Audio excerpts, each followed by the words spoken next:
Welcome to yet another day in sunny Spain, albeit in the middle of what is supposed to be winter.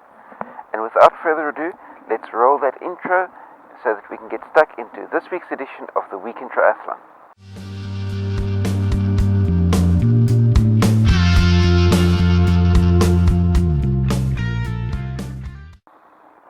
So many athletes curse their winter months, stuck in dungeons with their turbo trainer and the dreadmill.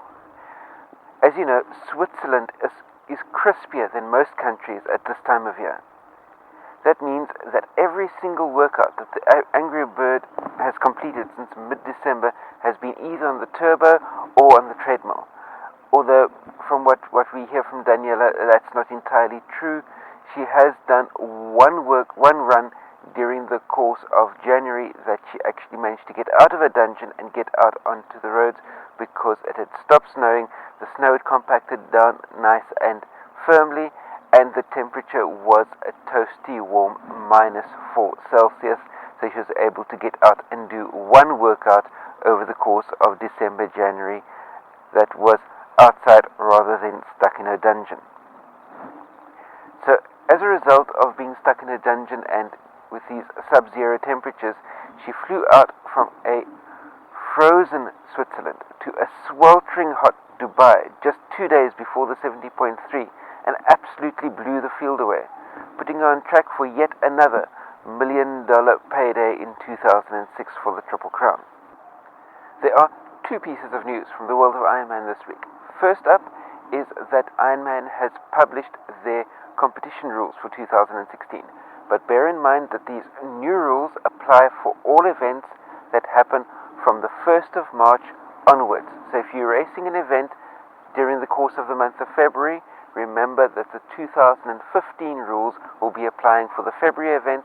The 2016 rules will only kick in from the 1st of March. So all events from the 1st of March onwards will be the 2016 rules. And remember, it's the athlete's duty to know the rules. So make sure that you read up on the rules, and whichever event that you're doing, make sure that you read up on the specific rules for that event, because certain laws and regulations change between different countries, and sometimes the Ironman rules need to be adapted to be taking into account the specific laws, road laws, traffic laws for that given country.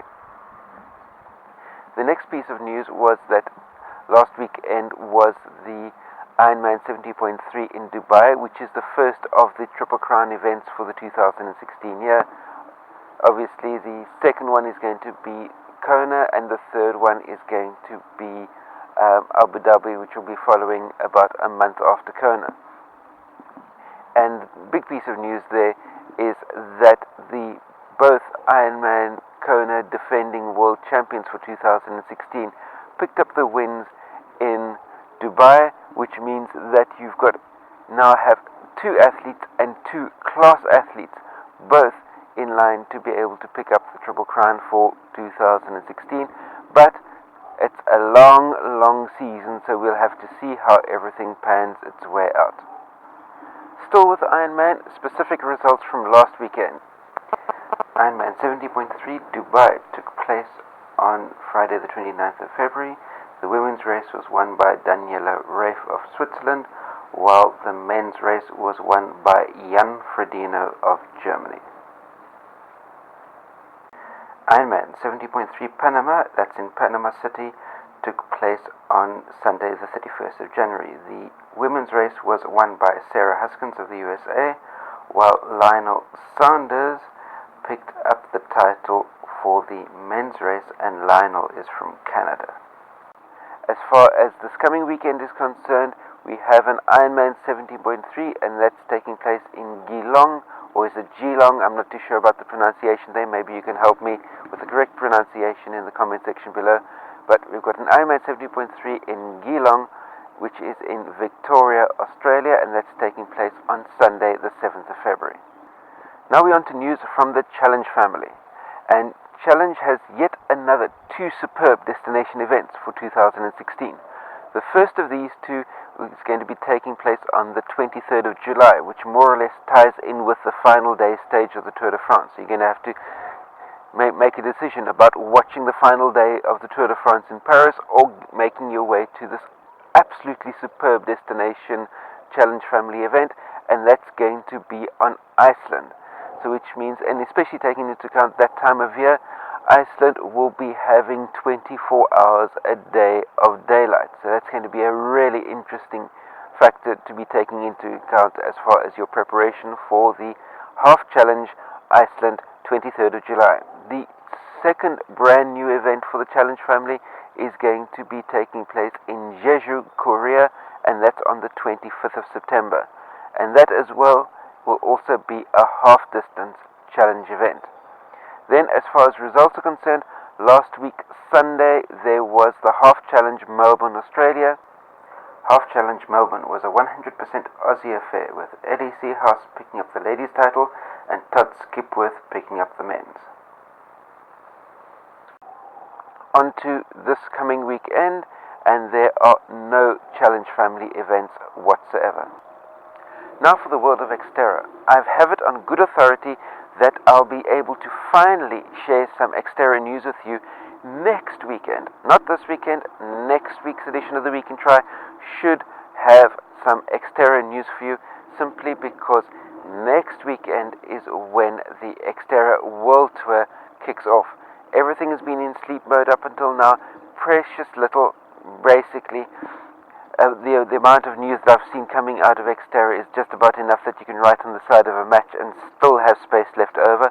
So hopefully with the Xterra World Tour starting next weekend, we'll have some news for you that I'll be able to report in next week's edition of the Week in Triathlon. But until then, full sleep mode for Xterra. The final modality of triathlon that we're looking at for this week's edition of the Week in Triathlon is obviously the ITU. And as far as the ITU is concerned, we have two items of news that have come out of the ITU. And the two items of news is, first up, that the ITU held a development team selection camp in Rayong for 26 athletes and 16 coaches. In other words, at the end of the selection camp, the ITU will be whittling down the number of members of their development team that will be able to take part, should I say, in various World Triathlon Series events during the course of 2016. So they're whittling down their development team so that there are fewer athletes and fewer coaches to fly around the world for the various World Triathlon Series events that will be taking place.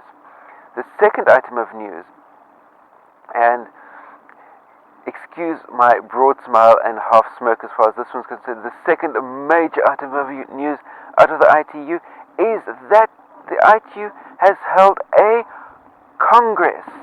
A whole bunch of presidents of different federations got stuck around a table in Merida, Mexico, to be able to thrash out various items of major importance as far as the triathlon world is concerned.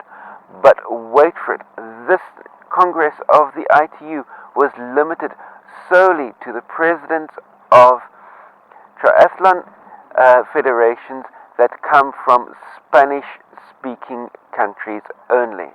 It was chaired by the Spanish Triathlon Federation. The fact that the president of the ITU is also from Spain, I'm sure had absolutely nothing to do with this decision to have a ITU Congress limited solely to Spanish-speaking people. And at the end of the weekend, at the end of the 3-day conference, 3-day think tank, 3-day talk tank, lots of talking heads going wow, wow, wow for 3 days, what was the one major decision that came out of this entire Congress? That everybody had a really good time, and they're going to do the same thing again next year in Cuba. That's the major decision that came out of that Congress. Isn't it absolutely awesome? The stunning work that these Congresses are being able to do to further the benefits of triathlon and further the knowledge and use of triathlon as a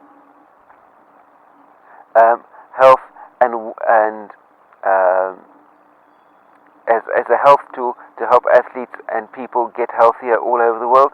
Yes, 3 days to decide to have the same thing again next year. Brilliant work there at ITU.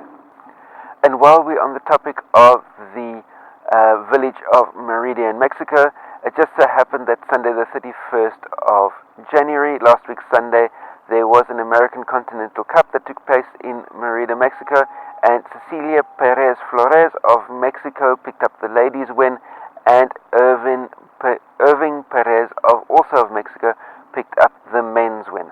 But I'm sure that was totally coincidental to the fact that presidents of Spanish-speaking nations all got together in the same town over the same week to have this think tank and talk tank to be able to decide to do the same type of party again, same time next year.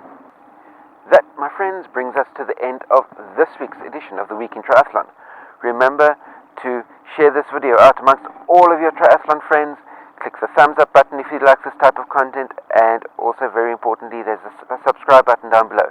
Hit that subscribe button, that way you stay subscribed to my channel for all the new content that comes out to you daily. Remember, the next edition of the Week in Triathlon will be next week Friday. But until then, every single day of the week I'll be having athlete Q&As, and maybe if there's something super exciting that crops up in the news in the world of triathlon, I'll be popping in an extra video of some or other breaking news story as it happens. But until we meet again for another edition of the Week in Triathlon, or for the next couple of athlete Q&As that will be coming out at you daily, remember to stay carved up for the win. I'll see you then. Cheers. CoachEdu.net